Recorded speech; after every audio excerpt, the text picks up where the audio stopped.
চট্টগ্রামের মিরসরাইয়ের প্রত্যন্ত পাহাড়ি গ্রাম কয়লা পশ্চিম সোনাই বাঙালির পাশাপাশি ক্ষুদ্র নৃগোষ্ঠীর বাস এই জনপদে। চারপাশে সবুজের হাতছানি থাকলেও এখানকার শিশু শিক্ষার আলো বড্ড ম্লান।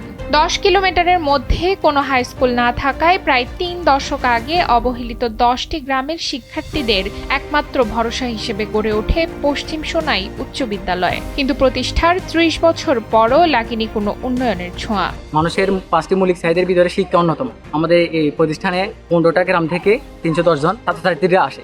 আমাদের স্কুলটা জরাজীর্ণ। বর্তমান যুগ হচ্ছে তথ্য প্রযুক্তি যুগ। এই তথ্য প্রযুক্তি যুগে আমরা ছাত্রছাত্রীদেরকে তেমন তথ্য প্রযুক্তি হাতে হাতে পৌঁছে দিতে পারতেছি না। এটা আমাদের ব্যর্থতা। আমাদের ব্যর্থতা বলতে এখানে সরকারও কিছু ব্যর্থতা আছে, যেমন ওনারা আমাদের এখানে সুদৃষ্টিতে দেখে না। তারপরে আমাদের এমপি মহোদয় যারা আছেন, আমি তাদের প্রতি সুদৃষ্টি আকর্ষণ করছি যেন আমাদের স্কুলটা এমপিভুক্ত হয় এবং একটি অবকাঠামোমূলক একটা ভবন হয়, তাহলে আমরা উপকৃত হব।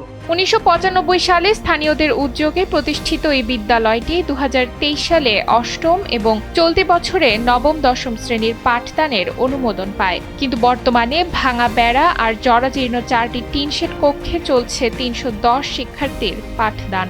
সামান্য বৃষ্টি হলেই চাল গলে পানি পড়ে খাতা বইয়ে। ভবনের তীব্র সংকটের পাশাপাশি স্কুলটিতে নেই কোনো শহীদ মিনার, বিশুদ্ধ পানি কিংবা স্বাস্থ্যসম্মত ওয়াশরুমের ব্যবস্থা। আমাদের স্কুলে কোনো একটা লাইব্রেরি নাই, একটা শহীদ মিনার নাই, এখানে একটা জরাজীর্ণ একটা স্কুল। এটা হলো চট্টগ্রাম পার্বত্য পাহাড়ি এলাকা, এখানে আমরা বাস করি। আমাদের স্কুলে কোনো উন্নতি নাই, একটু ফ্যান নাই, তারপরে আরও অনেক সমস্যা আর কি, যা আমাদের সরকার এটা একটা উন্নতি করলে আমাদের ভালো হয়। আমরা চাই যে আমার স্কুলটা একটা বড় ভবন হয়, যেন আমরা ভালো ক্লাস করতে পারি, ভালো শিক্ষা গ্রহণ করতে পারি, একটা আদর্শ বিদ্যালয় হিসেবে গঠন করতে পারি। এই অজপাড়া গাঁয়ের স্কুলটি প্রতিষ্ঠার আগে এলাকার ছেলে মেয়েদের 10 কিলোমিটার দূরে গিয়ে পড়াশোনা করতে হতো।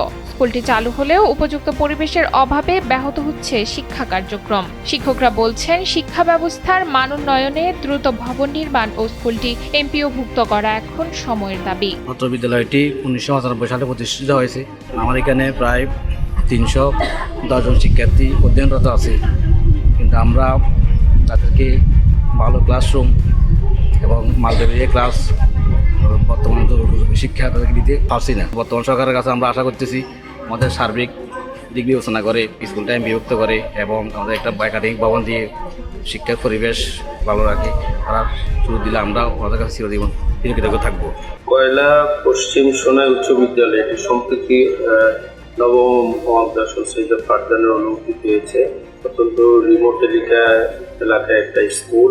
তো এই স্কুলটিতে যাতে নতুন ভবন হয় সেই ব্যাপারে আমরা ওয়াকেবল আছি এবং সর্বশেষ আমরা যে প্রায়োরিটি লিস্ট সরকারকে পাঠিয়েছি সেখানেও উপরের দিকে কয়লা পশ্চিম সোনাই উচ্চ বিদ্যালয়ের নাম আছে।